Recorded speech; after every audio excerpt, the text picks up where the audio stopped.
नमस्कार, आपका स्वागत है डेली 24 भारत में। मैं हूं आपके साथ अदिति। शुरू करेंगे उत्तर प्रदेश की बड़ी खबरों के साथ। पहली खबर सहारनपुर से। उत्तर प्रदेश के सहारनपुर जिले के शिवालिक जंगलों में वन्य जीवों के लिए एक बड़ी राहत की खबर सामने आई है। गर्मी में पानी की किल्लत से जूझते वन्य जीवों के लिए अब वन विभाग ने एक स्थायी समाधान तलाशा है। आपको इसके बारे में अगर जानकारी दें तो सीधे बिहारीगढ़ से जनपद सहारनपुर के शिवालिक वन विभाग के मोहंड रेंज में मिशन भागीरथ के तहत शुरू की गई इस पहल में ब्रिटिशकालीन पुराने कुओं को पुनर्जीवित कर उन्हें वाटर टैंकों से जोड़ा गया है। ये पूरी प्रणाली गुरुत्वाकर्षण सिद्धांत पर आधारित है, जिससे साल भर बिना किसी पंप के जंगलों में जल आपूर्ति बनी रहती है। लव सिंह वन क्षेत्र अधिकारी ने भी इस पर बोला है। उन्होंने कहा है कि हमने पुराने कुओं को वाटर टैंकों से जोड़ दिया है। अब टैंकों से अतिरिक्त पानी छोटे तालाबों में जा रहा है, जिससे वन्य जीवों को पानी पीने और गर्मियों में राहत पाने का अवसर मिल रहा है। बहुत अच्छा, हमारे रेंजर साहब के धन्यवाद। हमने बहुत अच्छा किया हमारे लिए। नहीं तो यहाँ पानी आज की मौसम में मिलता नहीं था, और हमारे जानवर और हमारे जंगली जानवरों के लिए बहुत अच्छा हुआ जो यहाँ पानी मिल जाए। हमारे पीने के लिए भी पानी नहीं था यहाँ। बहुत अच्छा हुआ यहाँ जो पानी। हमारे लिए रेंजर साहब का बहुत धन्यवाद है। तो ये था कि ये नदियों का पानी खत्म हो जाता था, जानवर प्यासे मरते थे। इनके साथ जो रेंजर साहब नया आया, इसने एक अच्छी बहुत सुविधा करी, जो ये पानी का वाटर हॉल बना दिया। यहाँ हाथी, जानवर, जंगली जानवर, हिरण, चीते, डंगर, बकरी सारे पानी पीते हैं। और भी लोग वहाँ के बुरे परे के आदमी आते हैं जो ट्रेनी वाले, वो भी इसको देखे बहुत खुश हो जाते हैं। हम रेंजर साहब पे बहुत खुश है इस बात में, जो हर जानवर को, हर पंछी को पानी मिलता है। देखिए, ये जो पूरी जो मिशन हमने लॉन्च किया है उसको हमने मिशन भगीरथ नाम दिया था जी। और जैसा कि आप जानते हैं, सिविल जो शिवालिक वन प्रभाग है, ये विविध प्रकार के इसमें वन्यजीव पाए जाते हैं जी। और गर्मियों के मौसम में जो सबसे बड़ी समस्या यहाँ पाए जाने वाले वन्यजीव के लिए रहती है वो है उनके लिए जल की उपलब्धता जी। और इस जल की उपलब्धता को सुनिश्चित करने के लिए हमने ये पूरा प्रोजेक्ट लॉन्च किया था। और सबसे पहले हमने इसमें जो ब्रिटिश कालीन कुएं थे जी, हमने उनको आइडेंटिफाई किया और उसको फिर रिजुविनेट किया जी। और उसके बाद जो ग्रेविटी ग्रेडियंट जी को फॉलो करते हुए हमने अंदर से ही उसमें उन कुओं से कुछ जो हमने तालाब बनाए थे उनको कनेक्ट किया। और अब उन कुओं से निरंतर जो आपका ग्रेविटी ग्रेडियंट सिस्टम है उसके थ्रू पानी लगातार उस कुएं में आता है और 24/7 जल निरंतर उपलब्ध रहता है। सर, ऐसे कितने कुएं हैं जो जिनसे पानी रिलीव किया जा रहा है सर? देखिए, अभी तो हमने एक पायलट बेसिस पे एक कुएं को आइडेंटिफाई किया था और उससे हमने पूरा प्रोजेक्ट कंप्लीट किया है जी। और हमारे यहाँ प्रयास है कि हम और भी जो कुएं, हमने भी 1-2 और कुएं देख रखे हैं, उसको आइडेंटिफाई भी कर रखा है। और कोशिश हमारी होगी कि वर्षा काल के बाद जब नेक्स्ट गर्मी आए उससे पहले हम उनको भी कनेक्ट करके उनसे जल को निकालते हुए जितने भी हमारे वाइल्ड लाइफ हैं उनको वाटर की अवेलेबिलिटी मिल सके। वन्य जीवों के लिए ये जल व्यवस्था न केवल पीने के पानी का स्रोत बनी, बल्कि ये गर्मियों में उन्हें ठंडक और राहत भी दे रही है। मिशन भागीरथ का ये मॉडल पारंपरिक जल स्रोतों के संरक्षण और आधुनिक उपयोग का सुंदर उदाहरण बन गया है। ये जल संरचना मॉडल अन्य वन क्षेत्रों के लिए भी प्रेरणा स्रोत बन सकती है। वन जीव संरक्षण की दिशा में सहारनपुर का ये प्रयास वास्तव में सराहनीय है। आइए इस पर डेली 24 भारत के संवाददाता सुनील जायसवाल की रिपोर्ट देखते हैं। इस वक्त में मौजूद हूँ जनपद सहारनपुर के शिवालिक वन प्रभाग मोहन रेंज में। इस वक्त में मौजूद हूँ जहाँ शिवालिक वन प्रभाग मोहन रेंज की तरफ से एक जो है वाटर हॉल जो बनाया गया है वन्यजीव प्राणी के लिए। और अपने कैमरामैन सहयोगी से बताना चाहूँगा फिलहाल जो मौके की जो आप लाइव तस्वीरें आप देख रहे हैं यहाँ पे, क्योंकि शिवालिक वन प्रभाग में ब्रिटिश काल के बुझाएंगे जंगली जानवरों की प्यास। जहाँ भीषण गर्मी के मौसम में जंगलों के प्राकृतिक जल स्रोत सूख जाते हैं, तब वन्य जीव के सामने प्यास एक गंभीर संकट बन जाती है। ऐसे में शिवालिक वन प्रभाग सहारनपुर सराहनीय और मिशन भागीरथ अंग्रेजों के जमाने के पुराने कुओं को खोजकर उन्हें पुनर्जीवित किया जा रहा है, ताकि जंगली जानवरों की प्यास बुझाई जा सके। इन कुओं का निर्माण ब्रिटिश शासनकाल के दौरान किया गया था, जो वर्षों से उपेक्षा का शिकार बने हुए थे। लेकिन अब उनको जो है वन विभाग द्वारा चिन्हित कर उनको खोजा जा रहा है और उन पर निर्माण कार्य शुरू किया जा रहा है।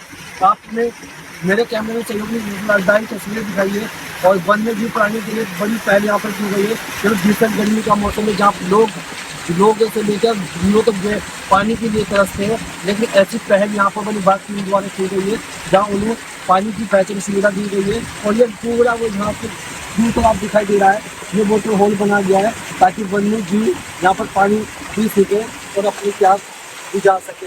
सहयोगी के साथ जायसवाल। अगली खबर एटा से। एटा में घर की छत पर युवक को टॉर्च जलाना भारी पड़ा।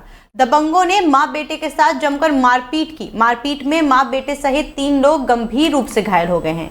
सूचना पर पहुंची पुलिस ने एम्बुलेंस की सहायता से घायलों को मेडिकल कॉलेज में भर्ती कराया। फिलहाल उपचार जारी है। मामले की छानबीन में पुलिस कोतवाल देहात से जुड़ी हुई है और फिलहाल एटा कोतवाली देहात क्षेत्र के गांव मिलावली गांव का ये पूरा मामला बताया जा रहा है। नाम क्या है आपका? कहाँ के रहने वाले हो? क्या घटना हुई है ये? पड़ोसी ने मारा था सामने वाले। किस बात को लेकर विवाद हुआ था ये? टॉर्च की लाइट जला रहे थे, ऊपर से मना करने और उसने मारा। उन लोगों ने मारपीट कर। कितने लोग थे मारपीट करने वाले वो? 7-8 लोग। आपकी तरफ से कितने लोगों की चोटें आई हैं? आपने पुलिस को सूचना? अगली खबर अमेठी से। दिल्ली से देर रात्रि पीड़ित परिजनों से मुलाकात करने पहुंचे अमेठी सांसद किशोरी लाल शर्मा। जगदीशपुर कस्बे में एक ही परिवार के 3 लोगों की मौत की सूचना पर पीड़ित परिजनों से मुलाकात करने पहुंचे सांसद किशोरी लाल शर्मा। पीड़ित परिजनों से मुलाकात कर व्यस्त की शोक जताई, शोक संवेदना दी। सांसद किशोरी लाल शर्मा इस दुख की घड़ी में पीड़ित परिजनों को हर संभव मदद का भरोसा दिलाए। वहीं घायल व्यक्ति के इलाज को लेकर पीड़ित परिजनों के साथ डॉक्टरों से भी उन्होंने बातचीत की। कल सुबह एक ही परिवार के 9 लोग अपने पिता के अस्थि के विसर्जन को लेकर रायबरेली के गंगा नदी डलमऊ गए थे, जहां पर अचानक गंगा नदी में 9 लोग डूबने लगे। मौजूद लोगों ने कड़ी मशक्कत के बाद 5 लोगों को सुरक्षित निकाला था बाहर और 4 लोग डूब रहे थे, जिसमें से 3 लोगों की मौके पर ही मौत हो गई। एक का रायबरेली में फिलहाल इलाज चल रहा है। जिले के जगदीशपुर कस्बे का ये पूरा मामला बताया जा रहा है। अगली खबर मुजफ्फरनगर से। मुजफ्फरनगर पुलिस और वाहन चोरों के बीच मुठभेड़ हुई है। अंतरराज्य वाहन और चोर वाहिद के पैर में गोली लग गई है। काम्बिंग के दौरान दूसरा वाहन चोर भी आसिफ अरेस्ट कर लिया गया है। शातिर वाहन चोर डॉक्टर वहीद पर 3 दर्जन से अधिक मुकदमे दर्ज हैं। 70 लाख रुपए के करीब 4 लग्जरी गाड़ियां भी बरामद की गई हैं। पुलिस ने तलाशी के दौरान 2 तमंचे, 4 कारतूस भी बरामद किए हैं। मंसूरपुर थाना क्षेत्र के NH-58 पालीवाल फैक्ट्री के पास का ये पूरा मामला बताया जा रहा है, जहां पर मुठभेड़ हुई थी। आज थाना मंसूरपुर पे एक मुखबिर के माध्यम से सूचना मिली कि कुछ शातिर बदमाश जो कि वाहन चोर हैं, यह मंसूरपुर क्षेत्र में हाईवे के किनारे एक पालीवाल फैक्ट्री जो बंद पड़ी है, वहाँ पे कुछ गाड़ियों को ले करके उस गाड़ियों को किसी को डिलीवरी देने के फिराक में है। इस सूचना पे तत्काल पुलिस मौके पे पहुंची और चूँकि रात का समय था तो इनको चारों तरफ से चुपके से घेर लिया गया। जब इन पे आवाज़ लगाई गई तो इनके द्वारा कोई जवाब नहीं दिया गया, तो पुलिस जब इनके करीब आई तो इन्होंने पुलिस पार्टी पे फायर कर दिया। आत्मरक्षा पुलिस पार्टी द्वारा इन पर जो फायरिंग की गई उसमें एक बदमाश के पैर में गोली लगी, दूसरे पर।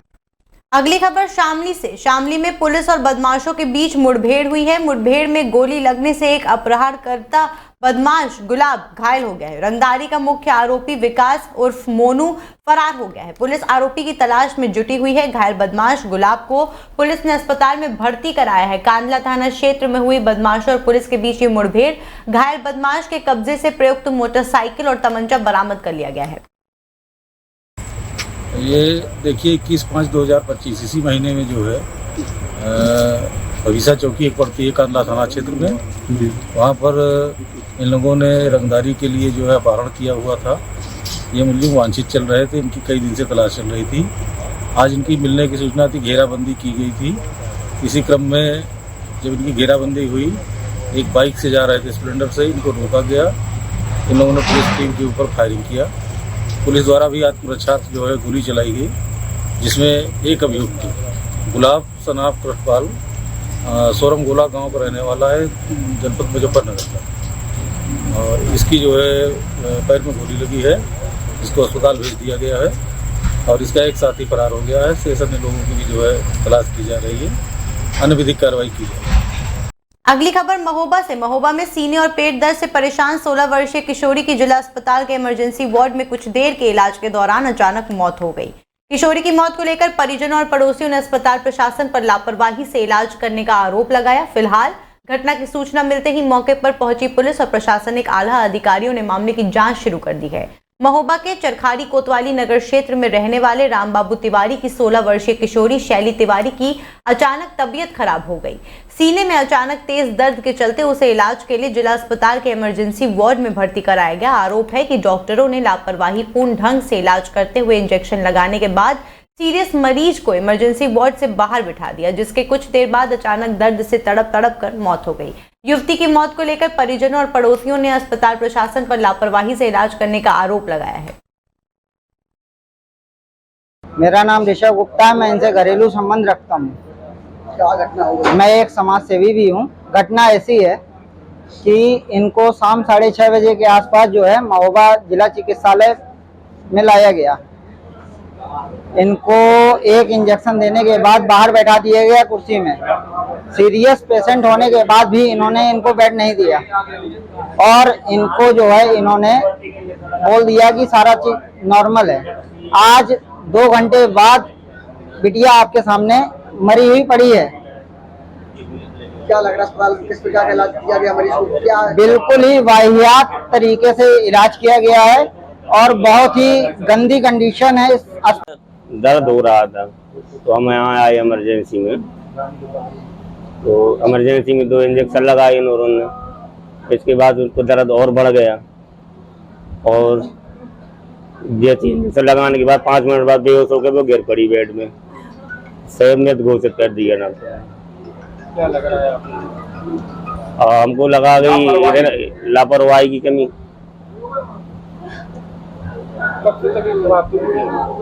2 दिन से हल्का हल्का दर्द हो रहा था। अगली खबर हमीरपुर से। एक बार फिर खूनी हाईवे NH 34 ने ली 2 जान, 2 दर्जन से अधिक लोग घायल हो गए। जिले में फिर भीषण सड़क हादसा हो गया। ट्रैक्टर और डंपर की सीधी हुई जोरदार भिड़ंत, 2 की मौके पर ही दर्दनाक मौत हो गई और 2 दर्जन से अधिक लोग गंभीर रूप से घायल हैं। बच्चे का मुंडन करवाकर चित्रकूट से वापस लौट रहे थे ट्रैक्टर सवार। सभी घायलों को अस्पताल में भर्ती कराया गया। क्षेत्राधिकारी सहित भारी पुलिस बल भी वहां पर मौजूद रहा। मामला नेशनल हाईवे 34 नारायच गांव का है। अगली खबर सहारनपुर से। जनपद सहारनपुर के दिल्ली देहरादून नेशनल हाईवे पर मनोहरपुर के पास एक दर्दनाक सड़क हादसा हो गया। तेज रफ्तार रोडवेज बस से एक बाइक सवार को टक्कर मार दी। हादसा इतना भीषण था कि बाइक चालक गंभीर रूप से घायल होकर लहूलुहान हो गया। मौके पर राहगीरों ने घायल युवक को तत्काल अस्पताल पहुंचाया, जहां से उसे गंभीर अवस्था में देहरादून रेफर कर दिया गया। घटना के बाद रोडवेज बस चालक मौके से फरार हो गया। पुलिस ने मामला दर्ज कर जांच शुरू कर दी है। अगली खबर झांसी से। खबर झांसी के रक्सा थाना क्षेत्र से है, जहां अठोदना से नगरा जाने वाले रोड पर एक 40 वर्षीय व्यक्ति का खून से लथपथ शव मिलने से हड़कंप मच गया। वहीं घटना की सूचना पर पहुंची पुलिस ने मौके पर पहुंचकर जांच पड़ताल शुरू कर दी है। वहीं सूचना पर पहुंची फोरेंसिक टीम भी जांच पड़ताल में जुटी हुई है। कयास लगाया जा रहा है कि दारू पार्टी के दौरान विवाद हुआ होगा और हुई मारपीट में आई चोटों की वजह से युवक की जान चली गई। मौके पर पहुंचे एसपी सिटी ज्ञानेंद्र कुमार सिंह ने बताया कि जांच पड़ताल फिलहाल जारी है, जल्द ही घटना का खुलासा किया जाएगा। क्षेत्र रक्षा के अठौंदना से नगरा जाने वाली रोड पर एक अज्ञात शव मिला है, जिसकी उम्र करीब 40 वर्ष लग रही है, जो प्रथम दृष्टया मजदूर लग रहा है। शव के आसपास में शराब की बोतलें तथा सिगरेट मिले हुए हैं। ऐसा प्रतीत हो रहा है कि शराब पीने के दौरान झगड़ा हुआ है, जिससे वजह से इसकी चोटें आई हैं, जिससे मृत्यु हुई है। सभी सक्षम अधिकारियों द्वारा घटनास्थल का निरीक्षण कर लिया गया है। शव के शिनाख्त कराने का प्रयास किया जा रहा है। फील्ड यूनिट की टीम भी मौके पर आ गई है। पंचायतनामा पोस्टमार्टम की अगली खबर बरेली से। जिले में बेसिक शिक्षा विभाग ने लंबे समय से अनुपस्थित चल रहे 6 शिक्षकों की सेवाएं समाप्त कर दी हैं। ये शिक्षक लगभग 5 वर्षों से स्कूलों में शिक्षण कार्य से गैर हाजिर थे। जिन शिक्षकों की सेवाएं समाप्त की गई हैं उनमें प्राथमिक विद्यालय मझौवा भोजपुरा की सुषमा सिंह, उच्च प्राथमिक विद्यालय नंदपुर की ऐश्वर्या सिंह, प्राथमिक विद्यालय गोसलपुर की रिचा, प्राथमिक विद्यालय डांडिया नगला की भावना मलिक, समरीन और प्राथमिक विद्यालय बवासनपुर की राम सेवक शामिल हैं। बेसिक शिक्षा अधिकारी संजय सिंह के अनुसार इन सभी शिक्षकों को विभाग द्वारा 3 बार नोटिस भेजा गया, लेकिन किसी ने भी इसका जवाब नहीं दिया। लगातार अनुपस्थिति के चलते शिक्षा विभाग ने इनकी रिपोर्ट शासन को भेजी, जिसके बाद कार्यवाही करते हुए सभी की सेवाएं रद्द कर दी गई हैं। अधिकारी ने यह भी बताया कि अन्य अनुपस्थित शिक्षकों की जांच प्रक्रिया भी जारी है और उनके खिलाफ भी उचित कदम उठाए जाएंगे। ये कार्यवाही शिक्षा व्यवस्था को दुरुस्त करने और लापरवाह कर्मचारियों पर सख्ती बरतने की दिशा में अहम कदम माना जा रहा है। ये जनपद बरेली में जो 5 या 5 साल से ज़्यादा अनुपस्थित अध्यापक हैं, ये 6 अध्यापकों की अभी सेवाएं समाप्त की गई हैं क्योंकि ये लंबे समय से अनुपस्थित थे विद्यालय में। इसलिए इनको 3 बार नोटिस देने के बाद ये उपस्थित नहीं हुए, ना ही अपने अनुपस्थिति के बारे में विभाग को कुछ अवगत कराया गया, इसलिए इनकी सेवा समाप्त कर दी गई। हाँ, अभी हम लोग विभागीय स्तर पर जानकारी इकट्ठा कर रहे हैं कौन टीचर लंबे समय से अनुपस्थित है। अगर इस तरह के कोई भी टीचर लंबे समय से अनुपस्थित पाया जाता है तो उसके विभागीय कार्रवाई। अगली खबर हमीरपुर से, जहां पर पति से परेशान होकर मायके जा रही पत्नी को शराबी पति ने रास्ते में रोककर मारपीट शुरू कर दी। मारपीट करते देख सालियों को गुस्सा आ गया, जीजा की दम से धुलाई कर दी और पुलिस के हवाले कर दिया। पीड़ित पत्नी शराबी पति से कई बार मार खा चुकी है और इसकी उसने पुलिस में भी शिकायत की है। सालियों द्वारा जीजा की मारपीट का वीडियो भी सोशल मीडिया पर वायरल हुआ। मद्दाहा कोतवाली कस्बे के नेशनल रोड का यह पूरा मामला बताया जा रहा है।